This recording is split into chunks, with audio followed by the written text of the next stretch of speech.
दोस्तों, भगवान हमें दुख क्यों देता है और भगवान क्यों नहीं सुनते हैं? में से सभी के मन में कभी न कभी तो यह प्रश्न आता ही है कि भगवान हमें दुख क्यों देता है।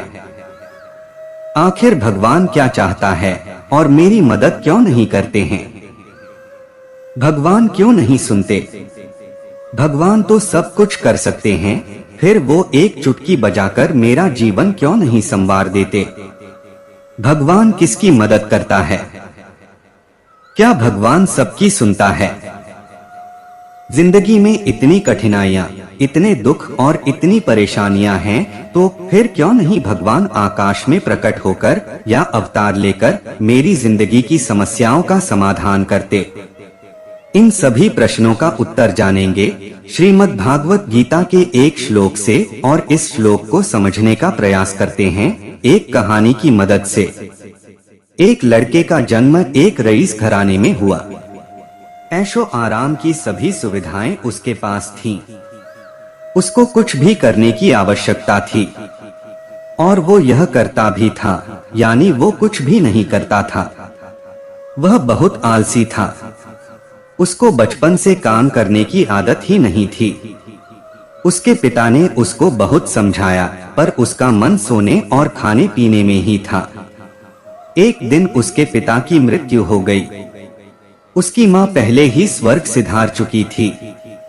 उसके भाइयों ने उसे यह कहकर निकाल दिया कि वो कुछ नहीं करता और उसके भाई सारी उम्र उसे खिला पिला नहीं सकते। वो मन से उदास और पूरी तरह से टूट चुका था। पिता को खोने का दुख अभी समाप्त भी नहीं हुआ था कि उसके घर से उसे उसके भाइयों द्वारा जुदा कर दिया गया। वो निकल पड़ा बिना किसी मंजिल के। रास्ते में चलते चलते उसको बहुत भूख सताई। वो एक आम के बगीचे में पहुंचा। उसने देखा कि आसपास कोई भी मौजूद नहीं है। बगीचे की रखवाली करने वाला माली एक पेड़ के नीचे गहरी निद्रा में सो रहा था। तो उसने आम तोड़कर खाने शुरू कर दिए। तो यह चोरी ही पर आलसी व्यक्ति को इसमें कुछ भी गलत नहीं लगा। अभी उसने 2 आम चखे ही थे कि तभी बगीचे के माली ने उसे देख लिया। माली उसके पीछे डंडा लेकर भागने लगा और आलसी व्यक्ति ने माली के हाथ में छड़ी देखी और वो भाग निकला जंगल की ओर। जंगल बहुत ही घना था। इतने बड़े जंगल में जंगली और खतरनाक जानवरों का होना स्वाभाविक था। और आलसी व्यक्ति ने सुबह से केवल 2 आम ही खाए थे। वो भूख से तड़प रहा था। उसने देखा कि जंगल में कुत्ता है। उसने देखा कि उस कुत्ते की 2 टांगे हैं। वो कुत्ता धीरे धीरे 2 टांगों पर चल पाता था। आलसी व्यक्ति उस कुत्ते को देखकर समझ नहीं पाया कि यह कुत्ता जंगली जानवरों के बीच जीवित कैसे रह गया, क्योंकि वह तो बेचारा चल भी नहीं पाता था। इस परिस्थिति में इस कुत्ते का जीवित रहना अपने आप में किसी अजूबे से कम नहीं था। आलसी व्यक्ति यह सब सोच ही रहा था कि उसने एक शेर की दहाड़ने की आवाज को सुना और आलसी व्यक्ति इस दहाड़ को सुनकर घबरा गया। आलसी व्यक्ति ने आगे की ओर नजर डाली और देखा कि एक शेर उस आलसी व्यक्ति की ओर बढ़ा चला आ रहा है। यह देखकर आलसी व्यक्ति के होश उड़ गए।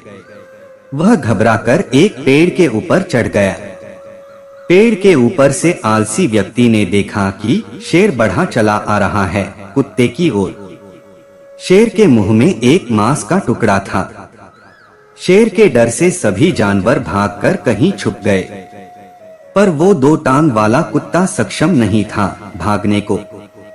वो बेचारा तो ठीक से चल भी नहीं पा रहा था। भागना तो बहुत दूर की बात है। आलसी व्यक्ति ने भगवान से प्रार्थना करनी शुरू कर दी, हे भगवान, इस मासूम जानवर को बचा लो, शेर इसे खाना जाए। लेकिन जो अगले पल हुआ वो हैरान करने वाला था।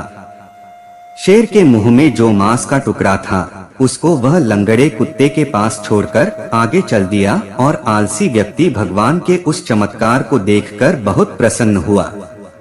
आलसी व्यक्ति ने मन ही मन सोचा कि किसी ने उससे कहा था कि भगवान सब कुछ करते हैं, तो उसको तो कुछ भी करने की आवश्यकता ही नहीं।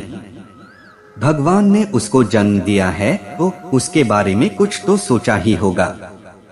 अब उसको लगा उसको बहुत बड़ा ज्ञान प्राप्त हो गया है, और वो जा बैठा पेड़ के नीचे इस प्रतीक्षा में कि भगवान उसके लिए भोजन का इंतजाम करेंगे। कुछ घंटे बीत गए, भगवान ने किसी को नहीं भेजा। आलसी व्यक्ति की नजर बार बार उस व्यक्ति को ढूंढ रही थी जिसको भगवान ने भेजना था उसको खाना खिलाने के लिए, पर कोई नहीं आया। भगवान ने किसी को भेजा ही नहीं। पूरी रात बीत गई परंतु कोई नहीं आया। अब वो कब तक इंतजार कर सकता था? उसके सब्र का बांध टूट गया।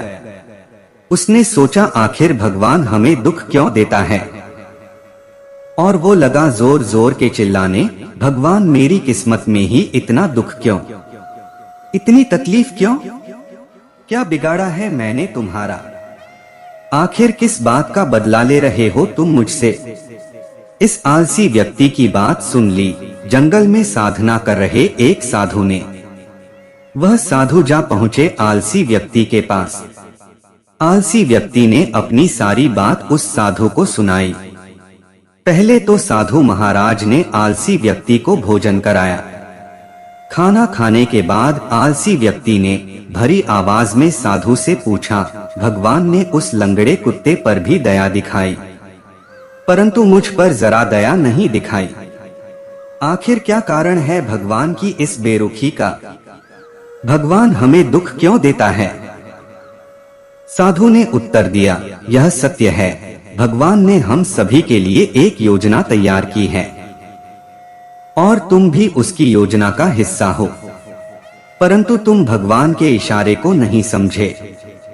भगवान तुम्हें उस लंगड़े कुत्ते की तरह नहीं बनाना चाहता, बल्कि भगवान तो चाहते हैं कि तुम उस शेर की तरह बनो जिसने उस लंगड़े कुत्ते की मदद की, उसको खाना खिलाया। सच यही है कि भगवान भी उसी की मदद करते हैं जो स्वयं की मदद करता है। श्री कृष्ण जी ने भागवत गीता के 3 अध्याय के 8वें श्लोक में कहा है, कर्म न करने से कर्म करना श्रेष्ठ है। यदि तू कर्म नहीं करेगा तो शरीर का निर्वाह भी नहीं होगा। भगवान हमें दुख क्यों देता है? भक्तों, सच यही है कि अर्जुन को भी अपना युद्ध स्वयं लड़ना पड़ा था। हाँ, भगवान अपने भक्तों की मदद जरूर करते हैं। कर्म तो भक्त को ही करना होगा, जैसे अर्जुन ने अपना कर्म स्वयं किया था। उम्मीद करता हूँ आपको वीडियो पसंद आया होगा, और आप हमारे चैनल पे नए हो तो लाइक, कमेंट और सब्सक्राइब जरूर कर। धन्यवाद।